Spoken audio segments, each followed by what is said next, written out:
delighted to have with us Professor Alessandro Sette, a renowned immunologist who's devoted more than 35 years in biotech and academia to understanding and measuring immune responses and developing disease intervention strategies against cancer, autoimmunity, allergy, and infectious diseases. His laboratory is really the world leader in the study of specific structures, which we call epitopes, that the immune system recognizes.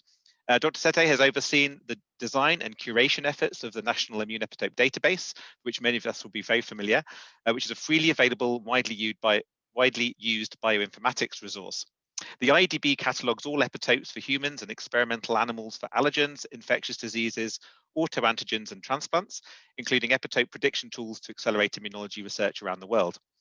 Dr. Sette's lab uses knowledge of these epitopes to define the hallmarks of a beneficial immune response associated with effective vaccines, as opposed to immune responses that are ineffective or cause harm.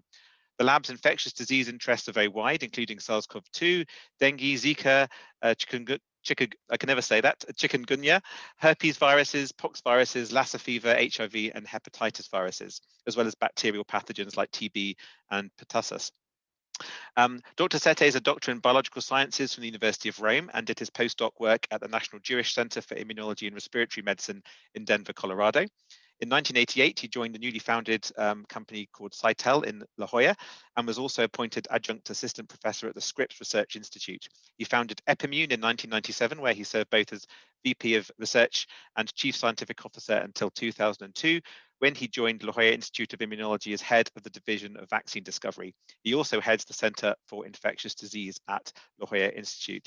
So thank you again, Professor Sette. It's great to have you with us, and we look forward to hearing your presentation on the study of adaptive responses to SARS CoV2. Over to you. Thank you. I believe I'm sharing the screen now. Can you? Yes, okay.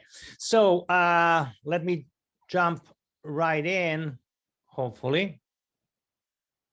Yeah, and what I would like to do is give you an overview of the work we've been doing in the last year and a half or so in terms of characterizing adaptive immune responses to SARS CoV2. This has been a close collaboration with Shane Crotty at LJI and his lab, and with Daniela.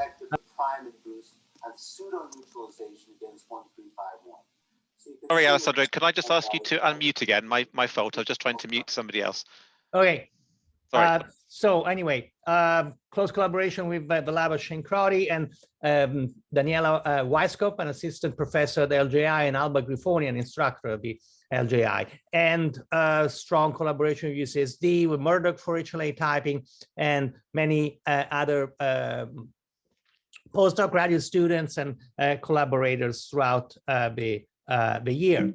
And here we started out very early. You mentioned the IEDB. So actually in February, we were starting to get, like everybody else, news of a new virus, and we did not know what the immune system would recognize in this new virus because there was no data, but we mined the database and we extracted data that was available regarding recognition of SARS-CoV-1 and MERS, and by a variety of different approaches, we're able to predict peptides that we predicted would be recognized by adaptive immune response. And this was published early on, and also we made some initial peptide pools that were made available to the scientific community to measure immune responses against SARS-CoV-2. As you recall, there was a lot of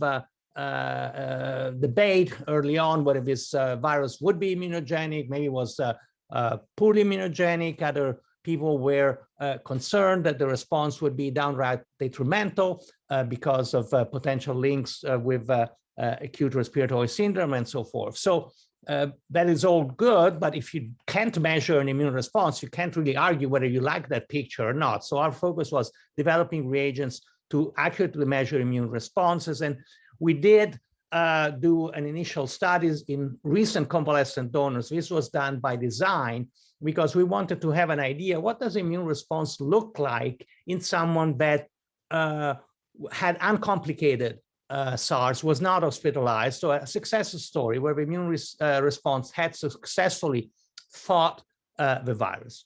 We found that indeed in this recent uncomplicated convalescent donors, there were good helper responses, good CD8 responses, a little bit less than CD4, and of course, good antibody responses against spike, which was a good news because everybody was already developing vaccines using the spike antigen. So this is not a given that an antigen is a good target for both neutralizing antibodies CD4 and CD8. In fact, there are cases, for example, in the case of dengue, the envelope is not a good target for CD4 and CD8, while it is, of course, a good target for antibody responses. So in a way, that was a very good outcome, but the spike was a good target for both CD4 and CD8.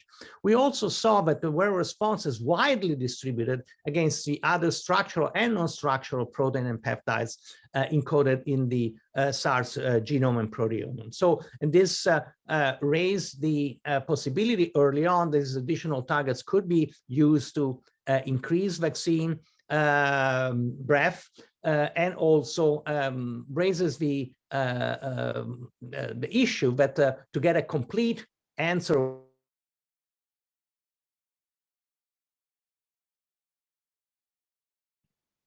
it's important to measure the whole breadth of immune responses.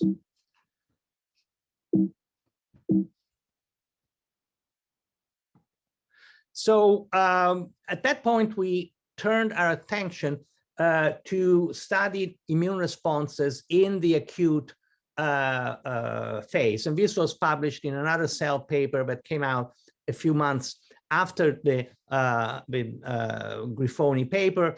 And I'm not going to show you the data in detail, but essentially what you see here, if you look at the CD4 response, that in the acute phase, there are some people that don't have a good CD4 response, other people do, while in the convalescent phase, pretty much everybody has a good CD4 response. And so we went on to show that indeed, people that had early CD4 and CD8 response were associated with less severe outcomes.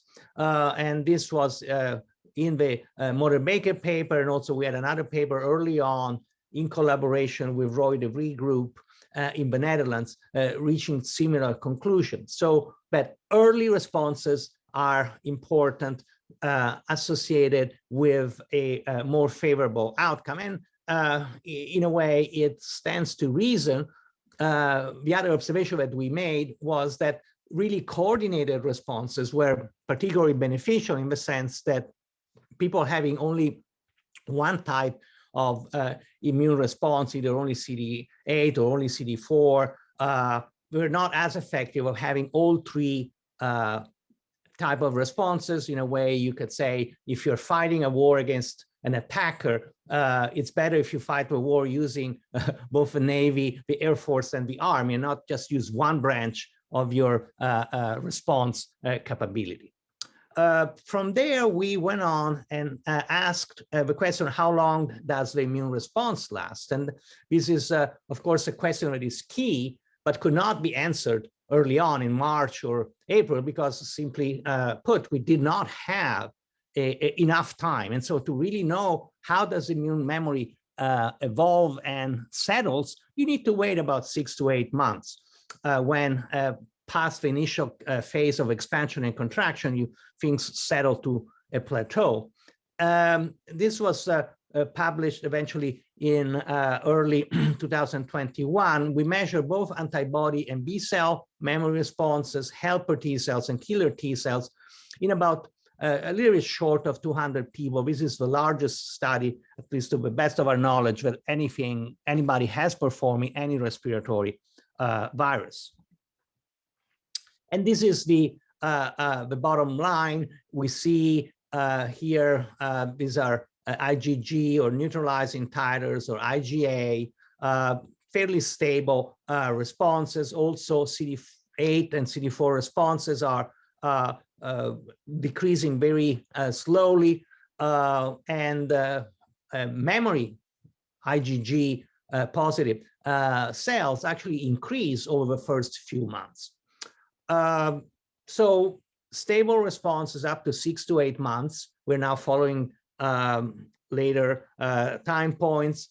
The one point is that the antibody and T cell responses have different kinetics. So it would have been nice if you just measuring IgG, you could reliably predict not only IgG, but also IgA, CD4, CD8. That is unfortunately not the case because each arm of the immune system has its own kinetics. So really, you need to have a little bit more sophisticated measure if you want to have a whole picture.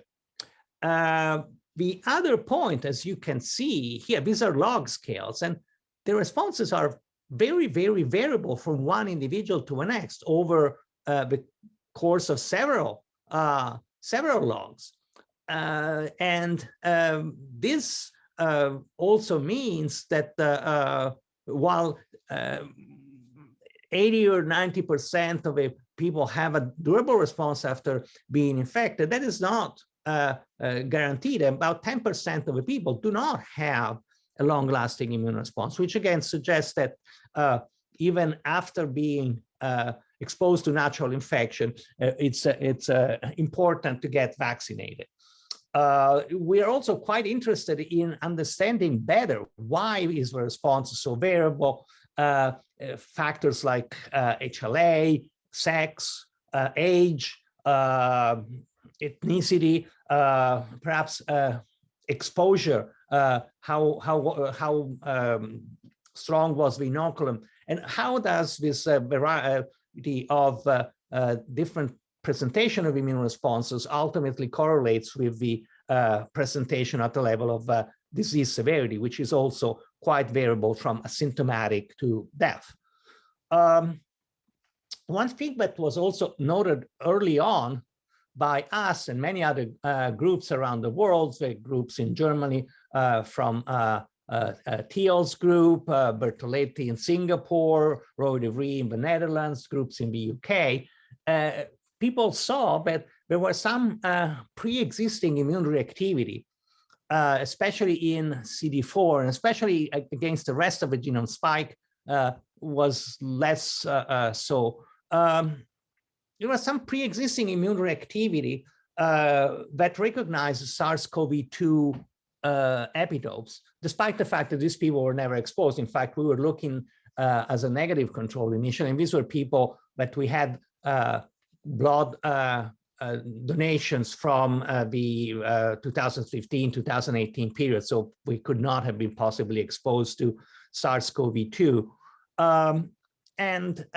So we were wondering what's going on, and it was hypothesized early on, again, that this may be a cross-reactivity with common cold coronaviruses that are ubiquitously circulating. And we studied this in more detail in another paper that came out in August. We're actually able to show that, at least in several instances, this was due, this pre-existing memory immune reactivity was due to cross-reactive T cells, presumably induced by exposure to common cold corona. And in fact, in this particular cases, these are T cell lines that we made against a couple of different epitopes. And you see that the SARS epitope in black, that is detected as pre-existing reactivity, is recognized, but what is recognized much better are the matching homologue from common cold coronavirus. Again, consistent with the notion that was that the original stimulus that induced these T cells in vivo was the common cold coronavirus. Now, these studies defined the repertoire of pre-existing immunity in non-exposed individuals. A subsequent study here defined the epitopes recognized in the course of in COVID convalescent people. So the repertoire recognized following exposure to a virus. So we identified a large number of epitopes, 280 different CD4 and 520 different CD8. Also, we just got accepted last week. We have another study where we look at the breadth of immune responses in a meta-analysis, not only from our lab, but from about 25 different studies that have reported different epitopes.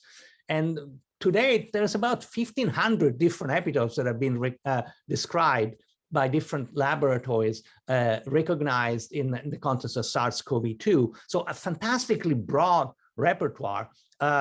We could see that each person recognizes multiple antigen, and within each antigen, each person recognizes multiple epitopes. And not only that, but of course, because in general, we are different as humans, and each person has different HLAs, and each person expresses 8 different class 2 and 6 different class 1. The epitope repertoire is not only very, very broad, but it's very different from one individual to the next, which is very important in considering the potential for viral escape and the variants, as we will get to that in a second. How does the immune repertoire, following exposure to a virus, to a one that is pre-existing cross-reactive? Well, it overlaps a little bit. So we re-identified many of the epitopes that we had seen in the unexposed individual. But by and large, the SARS-CoV-2 infection generates a new repertoire that is largely non-overlapping with the repertoire that is associated with a pre-existing reactivity. Because, of course, when the virus infects, then at this point, all epitopes can be generated. It doesn't matter whether they are conserved in a common cold corona or not. We have used this knowledge of what epitopes are recognized to make megapools, pools that are representative of epitopes recognized in all different, not all different, we tested a large number, about 40 or so different HLA class 1 and undiscriminately all different HLA class 2. So we made these epitope pools. We shared them with more than 100 different laboratories worldwide. In fact, if you know anybody that has a lab in Antarctica, we can send in peptides and how do I go back? Oops, I want to go back. Can't go back. Yes, okay. We sent these peptide pools in every different continent. And you see that we can, with this more, for example, refine epitope pools of experimental peptides. You see here CD4 and CD8 by either an AIM assay or a classic ELISpot. We can discriminate exposed and non-exposed with a very strong signal and p-values down to it, 10 to the minus 9, 10 to the minus 10. So really powerful reagents to characterize immune responses. So in closure, SARS-CoV-2 variants of great concern in everybody's mind. Different ones. We looked at the B117, 351, the P1, and the California lineage of 1429. And really, the picture is still evolving. There's a lot of mutations in the spike, but also in the rest of the genome. There is decrease, apparently, in terms of the capacity of these variants to be recognized by the humoral antibody response and the neutralizing antibody response. But the data actually is quite encouraging to a degree in the terms of vaccine efficacy. You've probably seen the last data from Pfizer in Qatar, where it was reported that in fact the vaccines do retain efficacy, maybe not, there is a decrease in efficacy, but certainly there is also retained efficacy, especially against severe disease and death, which is obviously very important. So we looked at this in more detail. This is just to briefly remind you that the data suggests that there's an important role of CD4 and CD8 responses in resolution of co-infection. This is it's a hypothesis that is well grounded in several different lines of evidence. The fact, as I was mentioning, that early CD4 and CD8 responses are associated with milder disease, and this is a study from the Bertoletti's group, and this is our own study. It's data that people that don't have antibodies still can experience uncomplicated COVID-19.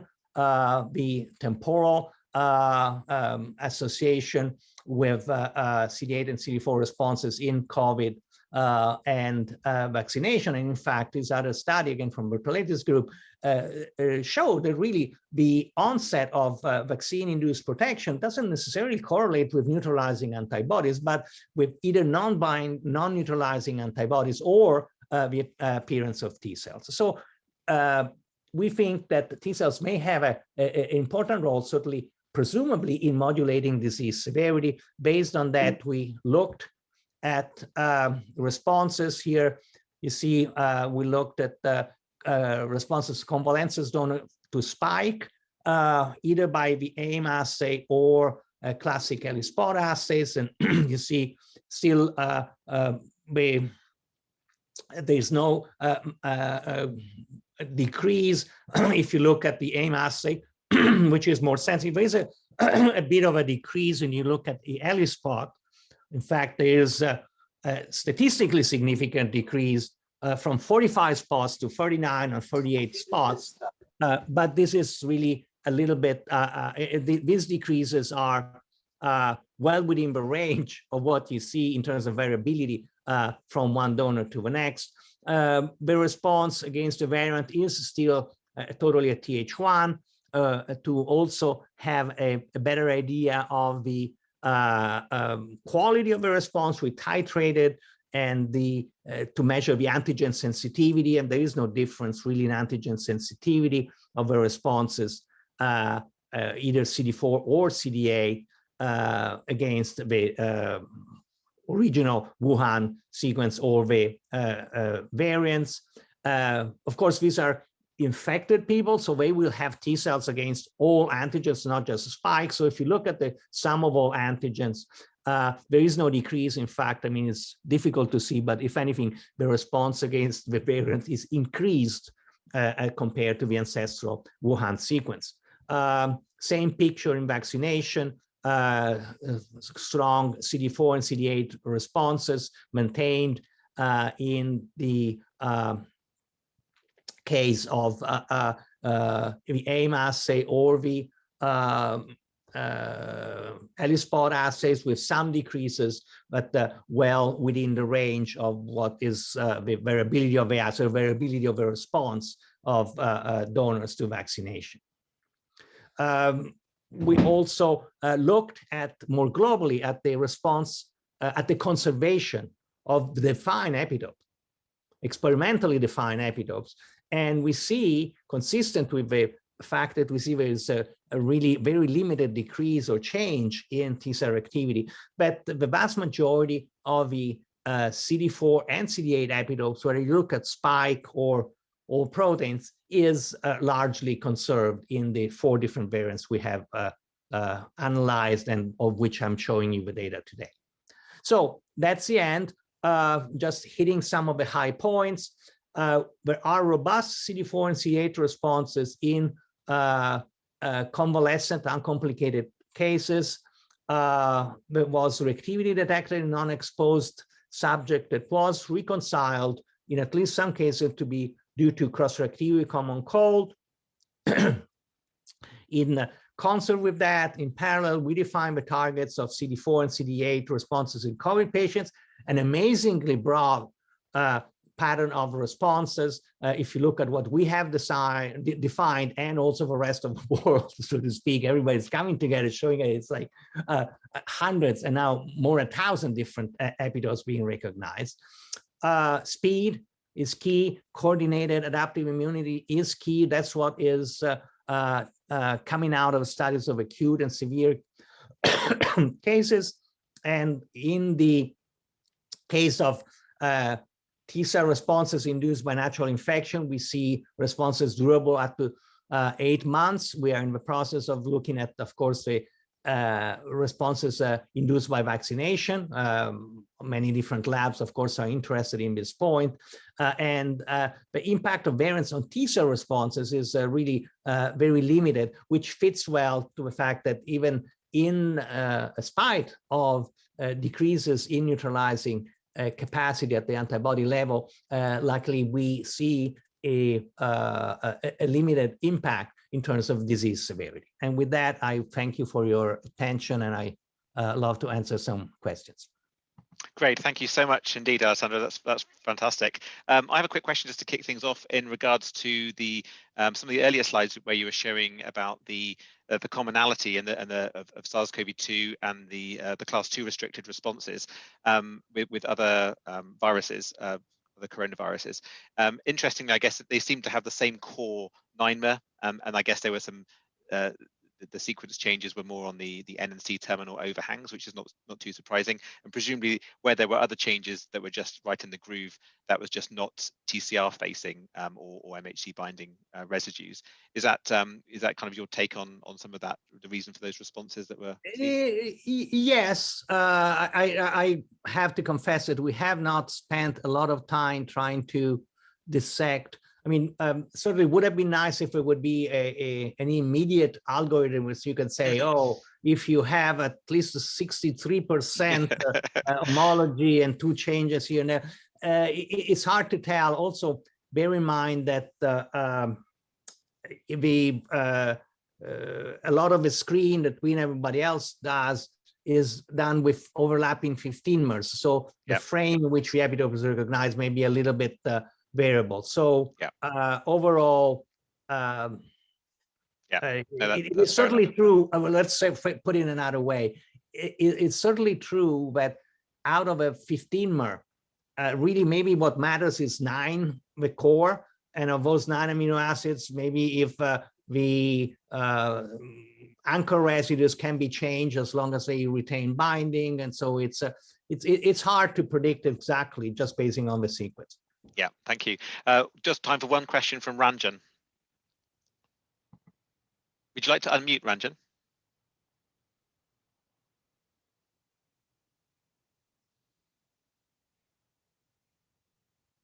Sure.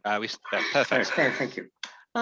It's a very nice demonstration of the early adaptive immune response and its importance. But is this a secondary to a robust innate immune response early, or is that likely to be effective by itself, probably in clearance, for example? That's a great question, and I didn't wade into that, but certainly there is very strong evidence that an early innate immune response is key. And so the early innate immune response is key to minimally buy time for the adaptive immune response. So adaptive immune response takes days to develop. It's not instantaneous. And so in cases where the adaptive immune response is not working properly, and there's a really nice data showing that, for example, people that have deficiency in type 1 interferon or have autoantibodies in type 1 interferon do significantly worse. So what we see, if I can share my screen again for a second. In fact, I had it a little bit in the here. I didn't go through that, but basically, if you have a good innate immune response, then you can also develop a good adaptive immunity, and this is kind of a good scenario. But if you don't have a good innate immune response, maybe it's delayed or less, that allows the viral load to come up and delays the potentially the adaptive immune response. And then if an innate immune response is really low, the viral load goes out of control, and then you might have actually this late out of control innate immunity causing cytokine storm and the ADR and all that. So certainly very, very important to consider the interplay between adaptive immune response and innate immunity. Thank you. Great. Thank you very much indeed.